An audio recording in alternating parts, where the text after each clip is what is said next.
Hello everyone, it is Jared from TextWorks, and today we are comparing the Sony XZ Premium to the Google Pixel 2 XL. We're going to do a quick little comparison on speed, on how they open and close apps, things like that. Nothing super scientific, but just kind of covering the basics. So internally, these phones are pretty much the same. They both have a Snapdragon 835. They both have 4 gigabytes of RAM. This one has 64 gigs of storage with a micro SD card slot, and this one has 128 gigs of internal storage and no micro SD card slot. So the difference being, the Sony phone looks a little bit not like 2017. It has larger bezels. It doesn't have this bezel-less display. It actually still has the headphone jack. There we go. It does have the headphone jack, so that's pretty nice. And it also has IP68 water resistance, which is similar to Samsung's line of devices.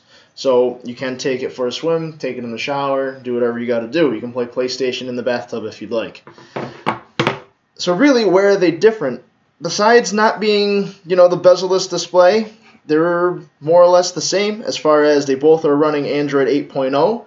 The Google Pixel 2 XL is actually updated to 8.1 now. Sony might take a little while to get there. A little fun fact is that the Xperia XZ Premium actually was one of the first devices to get Android Oreo outside of the Pixel line of devices. So that's pretty cool. Other than that, they are more or less the same.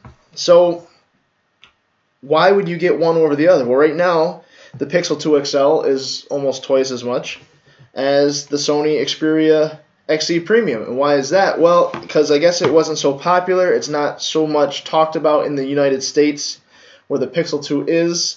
You can't get carrier deals on the XZ Premium because they're really not sold at carriers. And the Google Pixel XL is at least sold at Verizon if you do have that. So you might be able to snag a carrier deal from there. And in the US, this phone actually doesn't have a working fingerprint sensor, where this one is on the power button on the side. So that's a little bit of a difference. You have to get an international version, and then the fingerprint sensor works. So it's kind of a little bit of a hassle. The Pixel 2 XL works on all 4 big networks, and the Premium only works on GSM, which would be T-Mobile and AT&T. So let's get to it real quick. I'm going to turn both of these guys off. We'll see which one. The Pixel 2 XL has a little nicer shutdown animation than the Sony. Not that that's a huge deal or anything. Sony turned off first. The Pixel's still working on it. And let's turn them on. 3, 2, 1. So there we go. Both booting up pretty fast.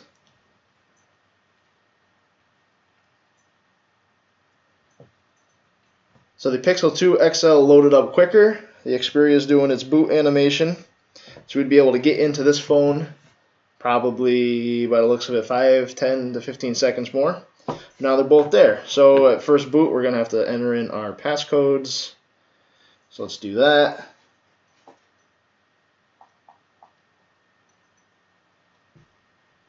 Alright, so we're back in, and they're getting set. So let's do a lock and unlock with the fingerprint sensor. So in 3, 2, 1. Oh, 3. Hold on, I messed up. With the Sony, you just have to press down on the button, and with the Google, you just place your finger. So I got to try to coordinate as best I can. In 3, 2, 1. About the same, nothing too crazy. They're both very fast. I'd actually say the Sony might be a hair faster when you're on the money because it'll just unlock as soon as you press it, and it's a little faster of an animation. So I'm going to show you real quick that everything's all closed out, nothing running. So we're going to try to load up the phone. Google Pixel had it beat. Load up messages. Google Pixel had it beat. Play Store. Again, I don't know why the Sony is going to landscape mode. So right now, the Pixel XL, and they're both on the same network. Let's do clock. Gmail, that was kind of the same. Google Maps real quick. Pixel had it beat.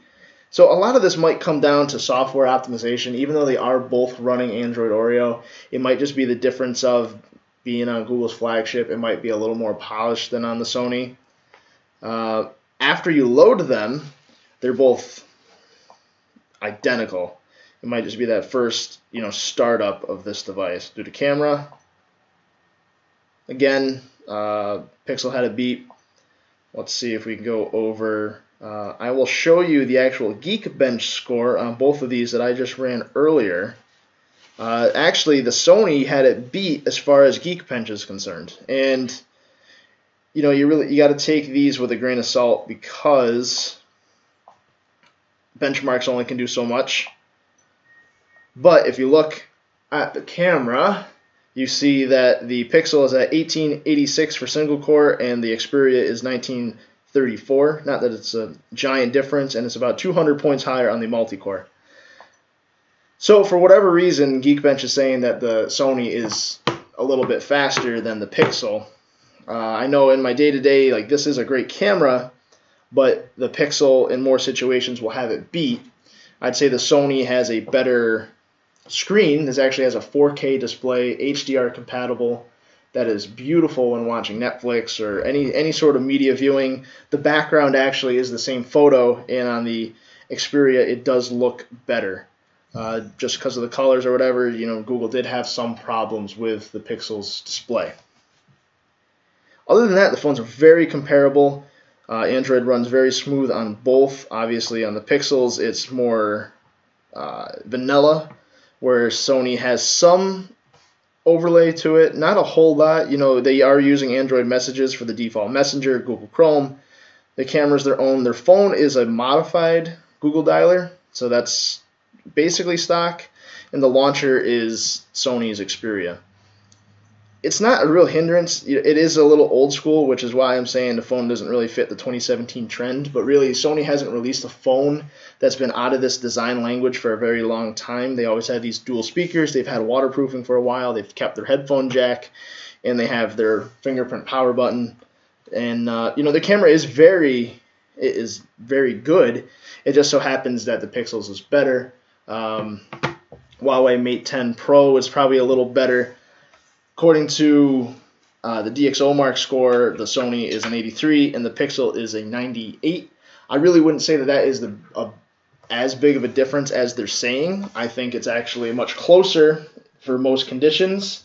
But again, like I've mentioned before, the DxOMark score is really, again, taken with a grain of salt because they're going to go up higher than 100.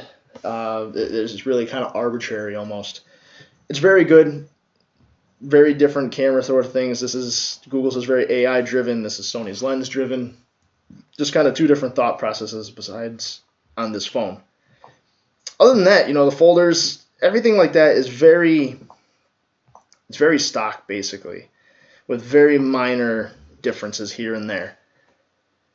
The weather app, again, is their own Sony stuff. So they do have some Sony branded apps, but it's not crazy different compared to, say, like Huawei's Emotion UI. It's very close.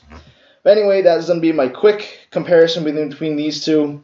Just by opening apps, camera, majority of your usage, I'd say the Google Pixel definitely beats out the Sony. But I'd say some recording, the audio quality sounds better on this. The screen looks better on this. It doesn't have the bluish tint issue going on. It does have a lot of nice features that Sony puts in with PlayStation if you happen to have a PS4.